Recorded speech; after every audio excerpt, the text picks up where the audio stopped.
ಸರ್ಕಾರ ಬಡವರಿಗೆ ಕೊಡಬೇಕಂತ ಕೋಟ್ಯಂತರ ರೂಪಾಯಿ ಖರ್ಚು ಮಾಡಿ ಸಾವಿರಾರು ಕ್ವಿಂಟಾಲ್ ಜೋಳವನ್ನ ಖರೀದಿಸಿ ಗೋದಾಮಿನಲ್ಲಿ ದಾಸ್ತಾನು ಮಾಡಿತ್ತು. ಹೀಗೆ ದಾಸ್ತಾನು ಮಾಡಿ 1 ವರ್ಷ ಕಳೆದರೂ ಆ ಜೋಳ ಗೋದಾಮಿನಲ್ಲೇ ಕೊಳಿತಾ ಇದೆ.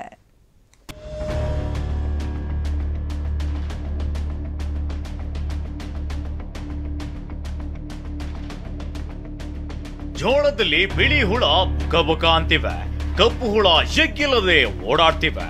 ಅಷ್ಟಕ್ಕೂ ಇದ್ಯಾವುದೋ ಕಸದ ತಿಪ್ಪೆಯಲ್ಲ, ಮನುಷ್ಯರು ತಿನ್ನೋ ಆಹಾರದಲ್ಲಿ. ಪಡಿತರ ಗೋದಾಮಿನಲ್ಲಿ ಹುಳು, ಅಧಿಕಾರಿಗಳ ನಿರ್ಲಕ್ಷ್ಯ. ಇದನ್ನ ನಾಯಿನೋ ತಿನ್ನಲ್ಲ ಎಂದ ಉಪಲೋಕಾಯುಕ್ತ. ಈ ದೃಶ್ಯ ನೋಡಿದ್ರೆ ಎಂತವರಿಗೂ ಈ ಆಹಾರ ತಿನ್ನೋಕೆ ಮನಸ್ಸು ಬರಲ್ಲ. ಗೋದಾಮಿನಲ್ಲಿ ಸಂಗ್ರಹಿಸಿರೋ ಅಕ್ಕಿ ಅಷ್ಟು ಅಧ್ವಾನವಾಗಿದೆ. ಇದು ಬಳ್ಳಾರಿಯಲ್ಲಿರುವ ರಾಜ್ಯ ಉಗ್ರಾಣ ನಿಗಮದ ಗೋದಾಮು.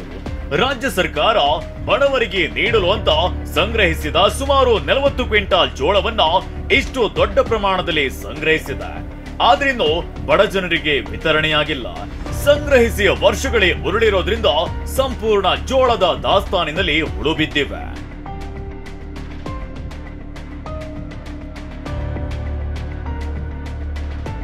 ಇನ್ನು ಗೋದಾಮಿಗೆ ಸರ್ಪ್ರೈಸ್ ವಿಸಿಟ್ ಕೊಟ್ಟ ಉಪ ಲೋಕಾಯುಕ್ತರಾದ ನ್ಯಾಯಮೂರ್ತಿ ಬಿ ವೀರಪ್ಪ ಈ ಕರಾಳತೆ ಕಂಡು ದಂಗಾಗಿ ಹೋಗಿದ್ದಾರೆ.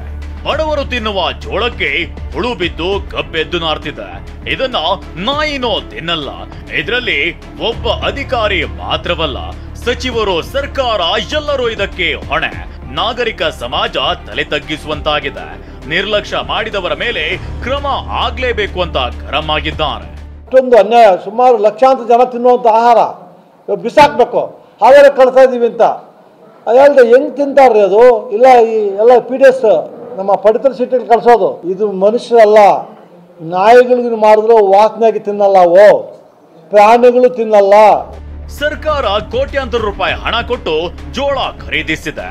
ಬಡವರಿಗೆ ನೀಡಬೇಕಿದ್ದ ಜೋಳ ಅಧಿಕಾರಿಗಳ ನಿರ್ಲಕ್ಷ್ಯದಿಂದ ಹಾಳಾಗಿದೆ.